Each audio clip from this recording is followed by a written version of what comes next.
Thank you very much. Hey, it's Kaufman is Alive. I look at comic books new and old. Today I'm looking at some new comic books, the two newest issues of X-Men, issues number 17 and 18, or Legacy number 317 and 318 if you're into the Legacy numberings. I do kind of wish they'd just get back to the Legacy numbering somehow. Maybe they should have a big event where we actually have a reason to go back to the Legacy numbering or something like that. I don't know. But these issues are both connected storyline-wise, and we've got Ryan Stegman doing the artwork on here. These are both $4.99 issues. I will say right off the bat that my only real main complaint about these books in general is just the price and the frequency that they come out. So if you want to follow the storyline, you almost need to be spending $10 a month just to keep up with this one comic book, because I do believe this is a bi-monthly book.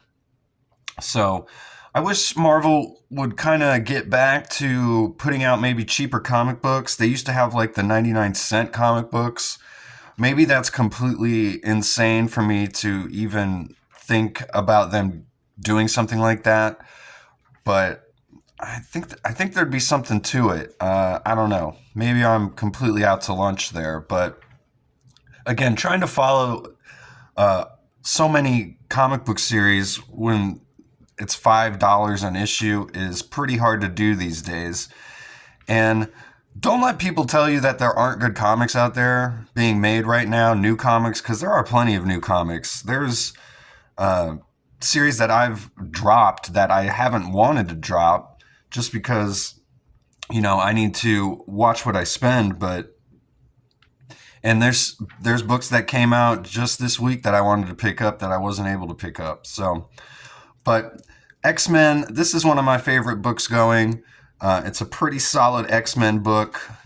This issue's got Ryan Stegman doing the artwork. He is the main artist on this series, and Jed MacKay's doing the writing here. This issue involves a battle between Cyclops' X-Men and 3K's X-Men. I do like this X-Men team of Cyclops' team. It feels sort of like a throwback, yet pretty modern. And it's got some, kind of newer people like Temper and Kid Omega thrown in there. So it's a nice mix of characters. We've got our bad guys here in this series called 3K. Not a fan of 3K necessarily. I don't really like that name because when you break it down, well, you can break it down. I guess maybe they're going to upgrade to 4K or at some point. I don't know, but just a weird name. But we've got this fake X-Men team that has shown up here. And they've got a couple of them have some weird names, like Schwarzschild is the leader of this group. If you can explain to me what that's in reference to, he's got some gravitational pull powers, and I don't know, just a weird name. He is the guy on the cover here, and this is a really cool cover. All the covers on this X-Men series, I think Stegman's done them all, and I think they've all been pretty awesome. Covered at issue 18 here with Magneto. I like this fit Magneto has with the purple suit matching his helmet there. I like how it's breaking away all the logos, even the barcode down there. There's a backup artist in this issue. Emilio Lizo is the artist on this one. Jed MacKay's still the writer here.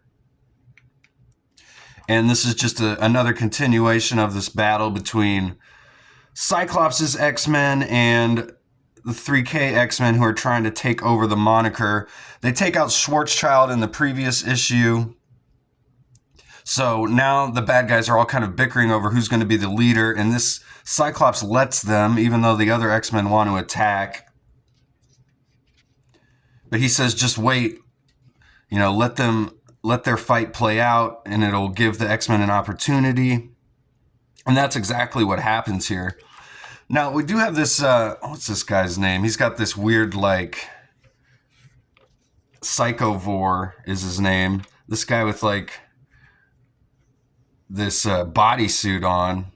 I was almost going to say that it looks like a straitjacket, but if it is a straitjacket, he's been, it's not tied up, but he's a weird looking character. I guess maybe it's like a hazmat suit or something, but his mask looks, and it's drawn and it's colored to look almost exactly like Juggernaut's mask. And I don't know if that was intentional or not. I figure it's intentional because, I mean, why would you do that? But I don't think it's ever been brought up or talked about or anything. So maybe it's just a coincidence. He looks almost exactly like Juggernaut. I have no idea. But I just thought that was kind of weird. Wanted to point that out. I do like this character here. Time Bomb, I believe, is her name. She looks kind of cool. Wouldn't surprise me maybe if she ends up joining the X-Men eventually.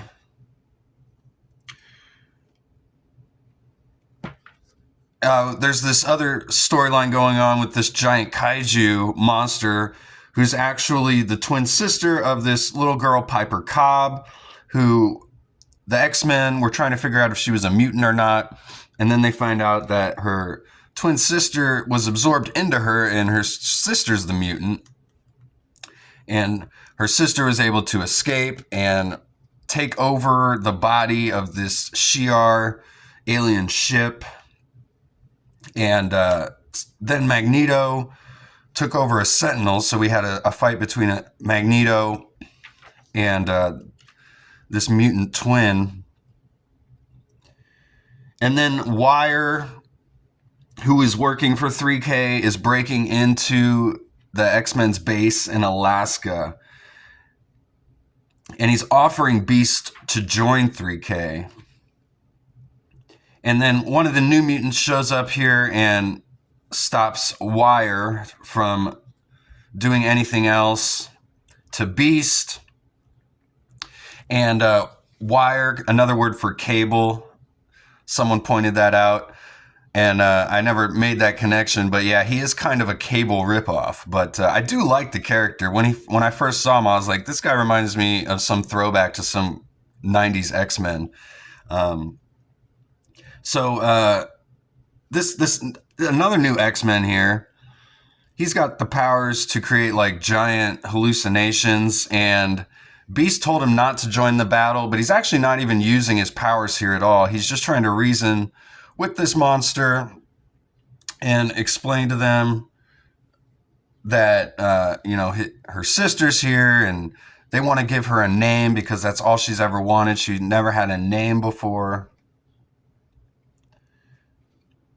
And the mom shows up here. They went and grabbed her at the end of the last issue, and she says, "I was going to name you Robin."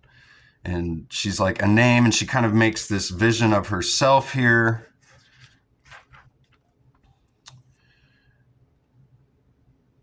We go back to Wire and this other New Mutant here, and Beast, trying to save her life, tells him that he'll go with him. He's like, just don't hurt her, please. And then Wire's like, oh, Dr. McCoy.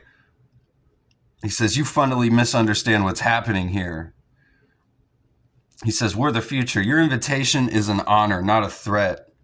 He says, as it stands, you're not ready yet, but you're going to come to realize who you really are very soon. And when that time comes, you get in touch.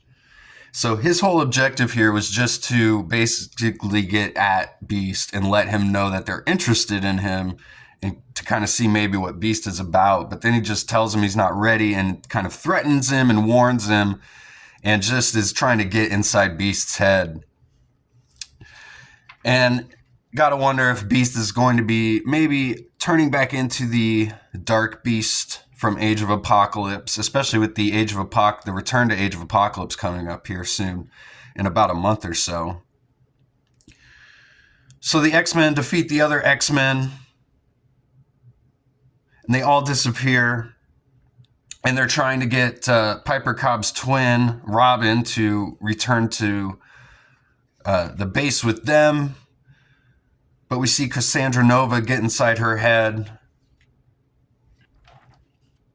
and tell her that she can't forgive her sister for what she did. So she's able to bring Robin back with her in 3K. And at the end of this issue, we see Beast looking down, and he's been given a card by Wire here, the 3K card. So that seems to be the end of this storyline that had been going on the past 4 or 5 issues, wrapping up 3K attacking the X-Men and letting their intentions known. These were some pretty cool issues. Not the greatest X-Men stories I've ever read or anything, but they were pretty solid. Thanks again for watching. Please subscribe to my channel if you haven't yet. I do post daily comic book reviews. Only about half of my viewers have subscribed, so please do that. Get notifications on so you know when I get those daily reviews out. And I'll see you guys on the next one. Go read comics.